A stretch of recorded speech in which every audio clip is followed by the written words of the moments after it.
তোমাকে বিদায় তো দিতে পারবো না, শুধু এইটুকুই বলবো, ধন্যবাদ সেই সময়গুলোর জন্য যা তুমি আমাকে দিছিলা। তোমার আমার সাথে হেসে কথা বলা আমার জীবনকে অনেক সুন্দর করে দিত। ভালোবাসা কি আমি তোমার থেকে জানছি, আর হারিয়ে ফেলার ভয়ও তোমার থেকেই পাইছি। আমি পারফেক্ট না আমি জানি, কিন্তু সম্মান আমি আজও তোমাকে মন থেকেই করি।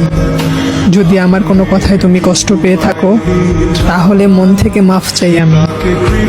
তোমাকে রেখে দিতে তো চাই, কিন্তু সেটা সম্ভব না। যদি তুমি অন্য জায়গায় খুশি থাকো, তাহলে এটাই আমার খুশি।